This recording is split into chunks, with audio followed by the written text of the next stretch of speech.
क्या बात है बड़ी बहू, कब से देख रही हूँ झाड़ू ही लगा रही हो, घर में और कोई काम नहीं है?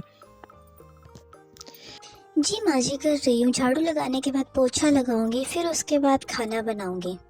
अच्छा, उसके बाद मैं खाना खाऊंगी। कितनी देर हो रही है, कुछ समझ में आ रहा है? सभी तुरंत हो जाएगा, अभी हो जाएगा। ओह, मैंने क्या सोचा था कि मेरी बहुएं बहुत गुणवान होंगी, लेकिन तुम तो किसी काम की नहीं हो और मुझे भूखा भी रखती हो। बड़ी बहू घर का सारा काम करती थी, लेकिन फिर भी उसकी सास किसी न किसी तरह बस उसको ताने सुनाने का कोई भी मौका नहीं छोड़ती थी। वह दिन भर अपने काम में लगी रहती थी और बस सुनती रहती थी। फिर वो फटाफट वहाँ से निकली क्योंकि उसे खाने की तैयारी करनी थी। क्यों माँ जी, मैं भी तो हूँ, फिर आपको किस बात का दुख है? ओह, अब आई हो छोटी बहू तुम। तुम्हें देखकर तो मेरे मन को शांति सी मिलती है। आह, कितना प्यारा रूप है तुम्हारा, तुम बड़ी ही सुंदर हो। अरे क्या बताऊँ माँ जी, इतना सारा काम होता है, सुबह सुबह वही सब करके आना पड़ा है। सुबह उठते ही साबुन लगाकर चेहरा धोना, फिर क्रीम पाउडर लगाना, काजल लगाना, बाल बनाना, इतने सारे काम करने होते हैं बस मुझ अकेले को ही। अगर कोई मेरी मदद कर दे तो बस क्या ही बात हो, पर यहाँ तो जलने वालों की कमी नहीं है। अरे अरे, क्या हो गया है तुम्हें? यहीं खड़ी रहोगी कि कुछ काम भी करोगी अब जाकर? नहीं नहीं माँ जी, बस अभी जा ही रही हूँ। बस अभी करती हूँ, तुरंत ही सारे काम हो जाएंगे, खाना भी बन जाएगा। इतना कहने के बाद दोनों सास बहू वहाँ से चली जाती हैं। बचती है तो बस छोटी बहू। वो भी अपने कुछ न कुछ षड्यंत्र रचा रही होती है बड़ी बहू के खिलाफ। आखिर में ईर्ष्या तो वही करती है ना। क्या करूँ, कुछ तो तिकड़म लगानी पड़ेगी जिससे कि ये बड़ी बहू यहाँ से चली जाए और मुझे इससे छुटकारा मिले। सबसे पहले एक काम करती हूँ, इस सब्जी वाली टोकरी को ही उठा के रख देती हूँ। फिर सब्जी ही नहीं रहेंगी तो बनाएगी क्या? बस अब मेरा काम तो हो ही जाएगा, अब तमाशा देखना बाकी है। तभी बड़ी बहू खाना बनाने के लिए रसोई में आती है। अरे अब जल्दी से सब्जियां काट कर खाना बना देती हूँ। अरे अरे, सब्जियां खत्म हो गई हैं। अब तो सिर्फ दाल चावल और आलू ही बचे हैं। अब इससे तो बस खिचड़ी ही बन सकती है। चलो खिचड़ी ही बना लेती हूँ, क्योंकि कुछ ना कुछ तो सबको बना के खिलाना ही होगा। सोचकर बड़ी बहू ने खिचड़ी बनाई और उन्होंने सोचा कि रोजाना की तरह चलो अब आज भी साधु बाबा को खिचड़ी देने जाती हूँ, ताकि उनका भी पेट भर सकूं। उनको खिलाए बिना तो मुझसे भी खाना नहीं खाया जाता। ऐसा सोचकर उसने खिचड़ी बनाई और खिचड़ी लेकर चली गई साधु महाराज के पास उनको खाना देने के लिए। साधु महाराज, प्रणाम हो। जुग जुग जियो बेटा, जुग जुग जियो। बेटा, भगवान तुम्हारा भला करे। तुम्हारी इस भक्ति के कारण ही तो मुझे प्रतिदिन 2 वक्त का खाना प्राप्त होता है। ऊपर वाला तुम्हारा मंगल करे। बड़ी बहू खाना खिलाने के बाद में साधु को पहुंचती है अपने घर पे और वहां जाकर सबको खाना खाने के लिए बिठा देती है। वहां बड़ी चतुराई से जो छोटी बहू ने काम किया था उसके सारे काम पर पानी फिर गया और वह बस अपनी निराश होकर बैठ गई खाना खाने के लिए। क्यों, आहा, आज तो खाना बड़ा ही मज़ेदार बना है माँ। बहुत दिनों से इच्छा हो रही थी खिचड़ी खाई जाए। आज तो पेट के साथ साथ मन भी भर गया।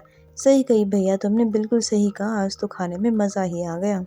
वहीं छोटी बहू बेचारी निराश होकर अपना मुंह बनाए बैठी रही।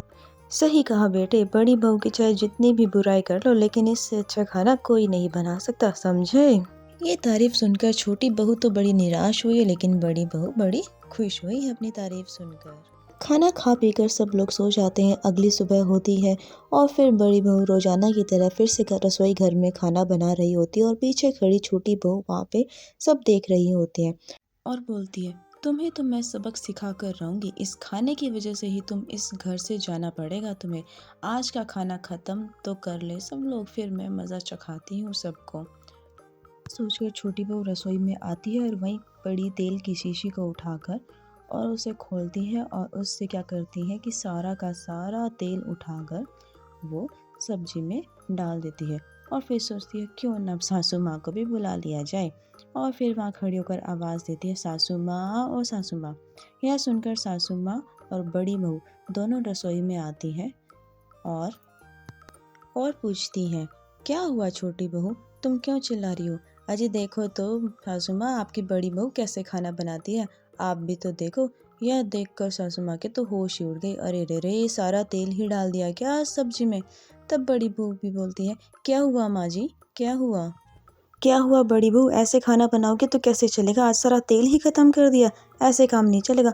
तब बड़ी बहू कहती नहीं। नहीं माँ जी नहीं, मैंने तो सब ठीक ही किया था। अच्छा, तो क्या मैंने तेल डाल दिया पीछे से? तुम ध्यान रखो इस चीज़ का। अब यही होता, बड़ी बहू कुछ करती लेकिन उसमें कुछ ना कुछ खाने में गड़बड़ मिल ही जाती थी। एक दिन वो गई थी खेत में अपनी कुछ सब्जियां लेने, वहीं पहुंचती है छोटी बहू भी। अरे दीदी, आप यहाँ हो? मैं कब से आपका इंतज़ार कर रही हूँ, मुझे बड़ी ज़ोरों से भूख लग रही है कि प्लीज़ आप पहले खाना बना दो। ठीक है छोटी, तुम चलो घर पर, मैं बस आ ही रही हूँ, फिर खाना बनाऊंगी। चलो, छोटी को भूख लगी हुई है, यही सोचकर बड़ी बहू जाती है फटाफट रसोई में और वहाँ जाकर खाना बनाने की तैयारी शुरू करती है। ठीक है, अभी तुरंत जाकर खाना चढ़ा देती हूँ। सब्जी पकने में अभी थोड़ा समय लगेगा, तब तक मैं जाकर थोड़े छोटे बर्तन साफ कर लेना ही अच्छा होगा। चलो जाती हूँ अभी बर्तन साफ करने के लिए। और समय देखकर ही आती है छोटी बहू रसोई में। वो देखती है कि बाकी सब काम तो हो गया, वो फटाफट से बहुत सारी मिर्ची नमक डाल देती है सब्जी में ताकि उसका स्वाद बिगड़ जाए। चलो चलो, हो गया मेरा काम, अब निकलती हूँ फटाफट, कहीं दीदी ना आ जाए। और वहाँ से निकल जाती। उसके निकलने के बाद तुरंत आती है बड़ी बहू और वो क्या करती है, खाना रोजाना की तरह एक प्लेट में डालती है और जाती है साधु महाराज के पास उनको खाना देने के लिए। लो, खाना तो मैंने डाल दिया, अब चलती हूँ साधु महाराज को देने के लिए। वो भी बेचारे भूखे रहते होंगे, उन्हें भी मेरा इंतज़ार रहता होगा कि मैं कब खाना लेकर आऊँ। यह सोचकर बड़ी बहू जाती है जंगल में साधु महाराज को खाना देने के लिए। बड़ी बहू वहाँ जाकर उन साधु महाराज को खाना डालती है। साधु महाराज खाना लेते हैं और उसका धन्यवाद भी करते हैं। धन्यवाद बेटी, तुम्हारा बहुत बहुत धन्यवाद जो तुम मेरे लिए खाना लेके आती हो। लेकिन तभी जब साधु महाराज उस खाने को चखते हैं तो उनका स्वाद ही बिगड़ जाता है। आज इतना नमक मिर्च कैसे?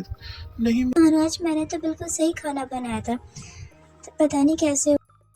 बेटी, मैं समझ गया कि ये सब क्यों हो रहा है, कैसे हो रहा है। तुम ये जादुई मसाला लो, यही तुम्हारी मदद करेगा। तुम जब भी खाना बनाओ, खाना बनाने के बाद इसमें से 1 चम्मच मसाला खाने में डाल देना, सब ठीक हो जाएगा। जादू मसाला लेकर बड़ी बहू पहुंची रसोई में और उसने जो बाकी बचे हुए खाना था उसमें वो मसाला मिला दिया और फिर घर वालों को भी सोचने लगी, चलो अब घर वालों को भी खाना परोस दिया जाए, शायद अब ये मसाला काम करे तो मेरा खाना भी ठीक हो गया हो। ऐसा विचार कर वह चले गई, घर वालों को खाना भी परोस दिया और सभी घर वाले बैठने लगे। वहीं वहीं छोटी बहू सोचने लगी, अब आएगा मज़ा, अब खाएंगे ना खाना तब करेंगे इसको बाहर। तब उसका पति ने कहा, अरे वाह माँ, आजकल तो खाना बड़ा ही स्वाद हो गया है। पता नहीं आजकल क्या नया मसाला हाथ लगा है इसके। तब माँ कहती, हाँ बेटा हाँ, तुम बात तो बिल्कुल सही कहते हो, आजकल तो खाना बहुत अच्छा बनाने लगी है। यह सब देखकर छोटी बहू बेचारी मुंह बनाए बैठी रही और सोचने लगी, आखिर माजरा क्या है, मैं इतना सब कुछ कर रही हूँ लेकिन फिर भी खाना कैसे स्वाद बन रहा है। अगली सुबह छोटी बहू ने तरकीब लगाई और वो पहले से ही जाकर किचन में छुप गई और देखने लगी आखिर माजरा क्या है। वहाँ बड़ी बहू सब खाना बनाने के बाद एक मसाला लेकर लिए आती है और फिर मसाला डालती है, एक चमत्कार सा होता है। और यह देखकर पीछे पीछे छुपी हुई छोटी बहू को देखकर लगता है, अरे अच्छा, तो ये जादुई मसाला है जो इसकी सारी मदद कर रहा है। अब मैं कमाल दिखाती हूँ सबको, मैं भी खाना बनाऊंगी। और यह सब विचार कर छोटी बहू ने कहा, माँ जी खाना बनाना कौन सी बड़ी बात है, कल से मैं भी खाना बनाऊंगी, आप सब खा कर देखना, उंगलियां चाटते रह जाओगे। अरे भाई लो, अब एक और कमाल देखो, कल से ये बनाएगी, भगवान ही बचाए, जाने कैसा खाना खाने को मिलेगा।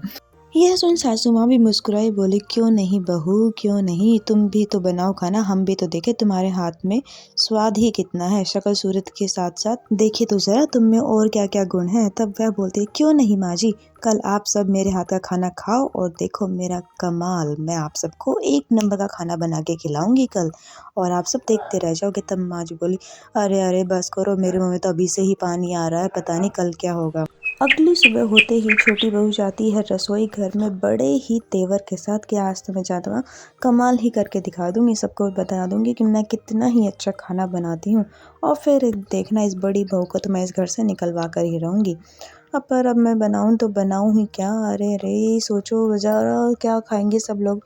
अरे सब्जी काटते काटते तो मेरे हाथ ही दर्द करने लगे, हे भगवान, अभी तो इतना खाना बनाना है, पता नहीं बड़ी भाभी कैसे खाना बना लेती है, मुझसे तो सब्जी काटते काटते ही थक गई मैं तो, पर करूँ तो क्या।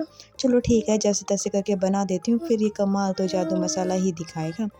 वह सोचती है कि जब बड़ी भाभी को खाना अच्छा बनाना आता है और तब उसको 1 चम्मच डालने की ज़रूरत है, लेकिन मुझे तो खाना बनाना बिल्कुल भी नहीं आता। तो वह क्या करती है कि 10-12 चम्मच उस मसाले की सब्ज़ी में डाल देती है। चलो सब्ज़ी तो बनकर तैयार हो गई, अब सबको बुला लेती हूँ, खाना भी तो बनकर तैयार हो गया, सबको खाना। माँ जी अब देखना आप मेरे हाथों का कमाल। अब मैं बताती हूँ मैं खाना कैसा बनाती हूँ। देखकर ही आप सब लोगों को अच्छा लग रहा है ना? और ये खाने में तो और भी लाजवाब ही होगा। आप तो बड़ी भाभी का नाम ही भूल जाओगे जब आप मेरा खाना खाओगे। तब सासू माँ बोलती हैं, चलो बहू अब देख तो लें कैसा बना है। यह सोचकर सासू माँ ने एक बड़ा सा निवाला मुंह में लिया और चिल्लाई, हरे राम बचाओ, कोई पानी लेके आओ, मैं तो जल गई। अरे करम जली, जाने कौन से जन्म में तुझे इस घर का बहू बनाया था। अरे अरे अरे कोई पानी लेके आओ, कोई पानी लेके आओ, प्लीज़ कोई पानी लेके आओ। हो मुंह जल गया मेरा। तब यह सोचकर बड़ी बहू उठती है और रोती, माँ माँ जी मैं भी पानी लेके आती हूँ, भागी भागी भागी रसोई घर में जाती है। और वहाँ छोटी बहू बेचारी मुंह लटकाए खड़ी रहती है और बड़ी बहू तुरंत पानी लेके आती है और अपनी सास को देती है, लो सासू माँ पानी लो। पानी पीकर सासू माँ का तेवर थोड़ा ठंडा हुआ और फिर बड़ी बहू से कहने लगी, बड़ी बहू मुझे माफ़ कर दो, मैं तुम्हारी शक्ल सूरत पर चली गई, ना कि तुम्हारे गुण पे। तुम्हारा स्वभाव और तुम्हारे गुण बहुत अच्छे हैं। तभी वहाँ पर खड़ी साइड में छोटी बहू बोलने की, दीदी मुझे भी माफ़ कर दो, प्लीज़ मुझे माफ़ कर दो। तब बड़ी बहू कहने लगी, कोई नहीं छोटी, तुम तो मेरी छोटी बहन हो और मैंने तुम्हें हमेशा छोटी बहन की नज़र से ही देखा है। यह सुन सब बड़े खुश हुए और बोले, चलो सही रहा, अंत भला तो सब भला। चलो भैया अब तो भूखा थोड़ी ना रहने पड़ेगा, बाहर से ही कुछ लेके आए ताकि कुछ खा पी सके। और ऐसा सुनकर सब हंसने लगे और अपना जीवन अच्छे से व्यतीत करने लगे।